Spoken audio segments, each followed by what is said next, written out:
Magandang tanghali po sa ating lahat mga kabayan. Meron tayong bisitahin isang masipag na nanay mga kabayan. Nakakaiba itong mga kabayan, no? Bibihira lang ako makahanap, no? O makakita na ganito yung ginagawa ng mga kabayan. Kasi ako nung bata ako, talagang takot ako. Takot talaga ako dumaan ng sementeryo. Takot ako makakita ng kabaong o nicho mga kabayan. Takot talaga ako nung kabataan ko. Pero ngayon, no, na-adjust ko na at alam ko na, no, hindi na ako masyadong takot, pero nandoon pa rin kahit paano. So ngayon mga kabayan, ito pupuntahan natin ngayon ay tagalinis dito mga kabayan. At sabi pa, minsan dito sila nagpapahinga, dito sila natutulog, parang dito na yung bahay ng mga kabayan. Hello!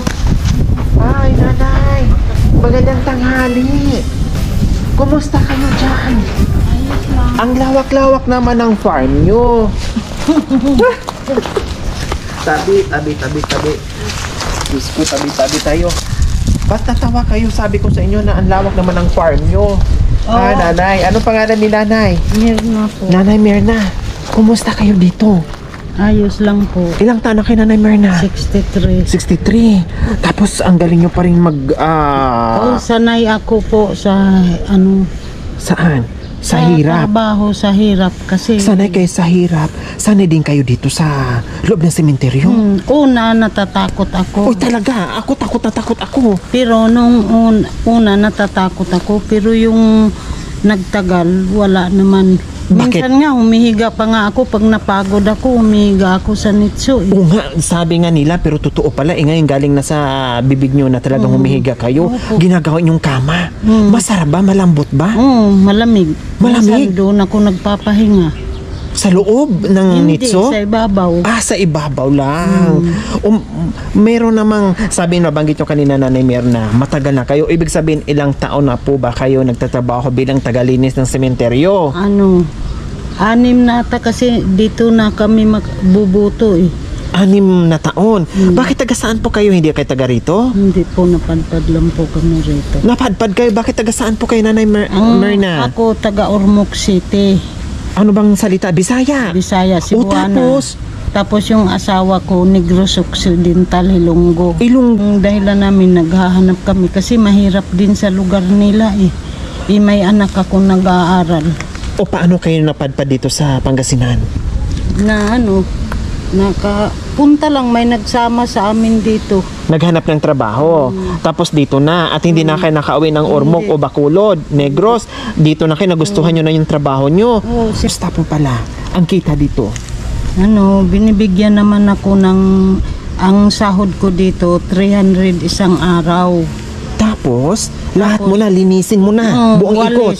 Walis. Kung sa lahat. Kung saan yung marumi at madamo nililinis, no? Basta 300 a day. Sino po ang kasama nyo dito? Si tatay? At mister nyo? Hindi, ako lang. Tapos yung mister nyo, anong trabaho? Naghuhukay ng patay. Tagalinis kayo ng patay. Yung mister nyo tagahukay ng patay. Saan nyo nilalagay? Pag may inuuwi sa bahay? Hindi po. Saan? Mayroon ipatanggal para may ilibing uli. Yun, hukayin nila yung buto. Ilagay sa plastic. Gumagawa sila ng doon naman yung patay, pasok kung may ililibing. Okay. So pag merong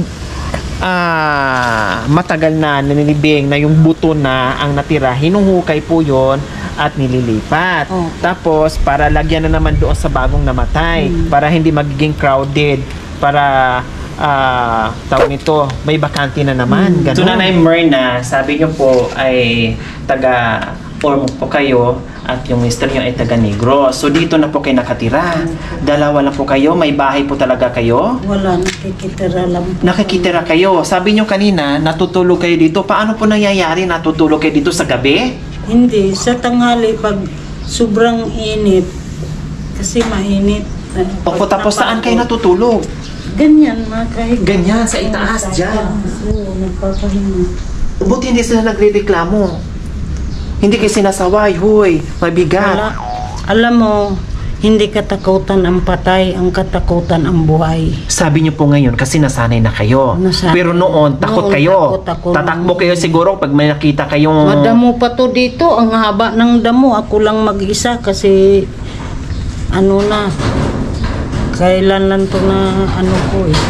Kumbaga nasanay na talaga kayo, Nasanay. Nanay Alam mo, Marlene. wala naman akong pagpili. Ang ano ko lang, ang anak ko na makapagtapos ng hinayang ako sa anak ko. Kaya ang sabi ko sa anak ko, anak, pagbutihin mo kahit ako matanda na. Hindi bali ako maghihirap sa init. Basta makapagtapos ka lang pag-aral. Nang hinayang ako sa anak ko, matalino kasi. Anong kurso ng anak nyo ngayon, Nanay Marlene? Ano, kung gusto nga sana niyang kunin, flight attendance, sabi ko hindi natin kaya yun. Kaya ang ano ko lang sa kanya, mag-teacher lang muna siya. Pero maabot niya yun. So, anong grade na siya ngayon? Grade 11. Grade 11. So, ginagawa nyo ito, Nanay. Para Sabi nyo, sa hindi kayo kanya. natatakot, hindi kayo nagrereklamo sa init. Hindi. Dahil sa kagustuhan nyo na makapagtapos sa pag-aaral ng Makapagtapos anak ang nyo. anak ko. Mabait namang anak ko, nagsisikap siya kay sabi niya, Mama, gusto ko talaga magtapos. Kasi ang hirap ng kalagayan natin. Naawa siya sa Alam akin. niya, Nanay Marlene, yung trabaho niyo po ngayon. Lalo siya nagsisipag, Nanay Myrna. Dahil Kasi nakikita niya yung pagpursige niyo, senior na kayo, hindi niyo iniinda yung init, yung trabaho niyo para sa pag-aaral niya. Kaya lalo siyang nagsipag at nagiging motivation niya yung pagsisikap niyo sa Pag-aaral. pagtatrabaho. At siya naman din nagsisipag sa pag-aaral. Mga kabayan, no?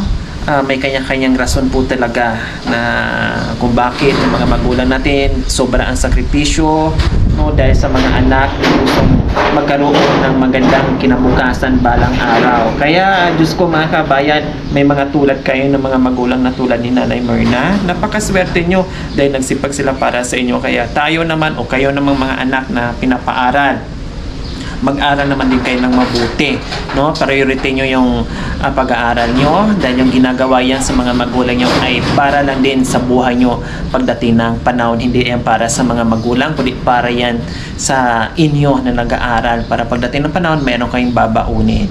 So, yung sakripisyo ng mga magulang ay gantihan ng kabutihan para magiging masaya naman. Hindi baling mapagod yung mga magulang at baliwala yun bilang isang magulang basta nakita lang niya yung anak niya na nagsisipag at meron ding pagmamahal na masuklian din ng pagmamahal sa mga magulang na tulad nila na masisipag. Nanay, may natama po ba? Okay. Isa lang 40 plus kayo halos ng anak, no? Kasi 68. Magpo-42 ako. Menopausal baby. Buti normal, no? Delikado po yun. May kaibigan akong doktor sa Maynila. Yun ang Mag-alaga. Kasi delikado po yun. Menopausal tapos first baby pa. Pag 30 plus nga, mahirap na po yun. Hirap talaga. Nasurtihan ka, ang bibihira ng nanay. At naalagaan kasi ng doktor, kaya siguro ganon. Sabi ko nang inayang ako sa anak ko kasi sabi ko anak ako wala akong pinag-aralan. Gusto kong mag-aral kaso sa hirap namin. Hindi kaya ng magulang ko. Kaya ayaw ko naman matulad siya sa akin. Hindi bali na ako. Kawawa, paano kung wala na ako kay matanda na? Sinong tutulong sa kanya? Wala siyang kapatid, nag-iisa siya. Tama. Kaya doon ako nag-ano sa kanya. Nagpursige po kayo, nanay. Sabi ko kahit basta kaya ko pa. Basta mag-ayos ka lang pag-aral, hindi para sa akin to. Tama. Para sa iyo. Yun ang Kaya nga. Paano na maibsan yung pagod, yung sakripisyo nyo para sa pamilya na makatulong itong aming pagmamahal sa inyo, Nanay Myrna. Sa pang-araw-araw nyo pong mga ngailangan. Okay, pasok mga videos.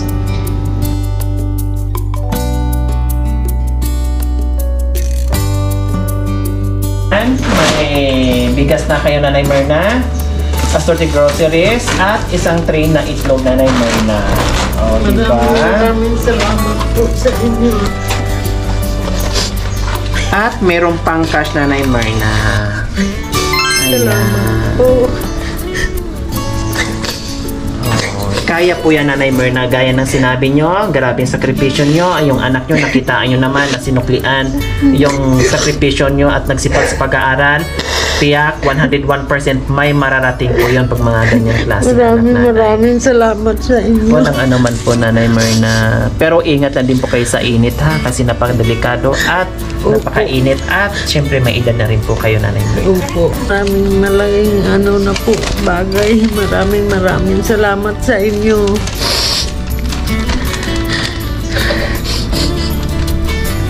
Maraming salamat po sa ganito ang puso.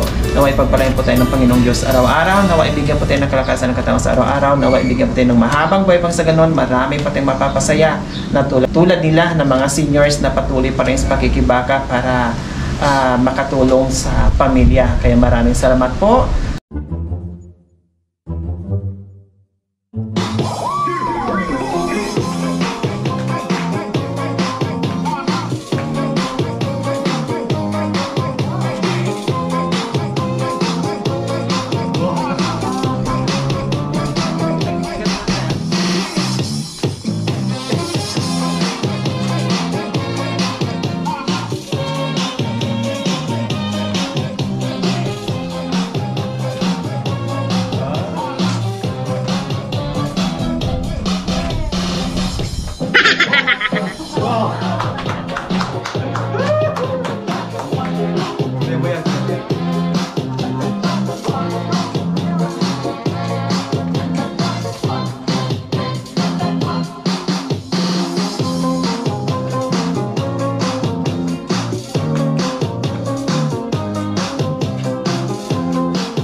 No, napasaya namin kayo. O, yun yung goal namin. No, sa mga tulad yung masisipag na kahit papaano mapangitit, mapasaya namin at mapasayaw namin. O, naibsan, no, yung problema na nandyan sa puso, isipan yung naibsan ngayon. Nanay, no?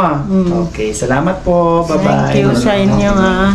Ipapahati na lang natin si nanay ha, kasi hindi niya kakayanin yung bigas.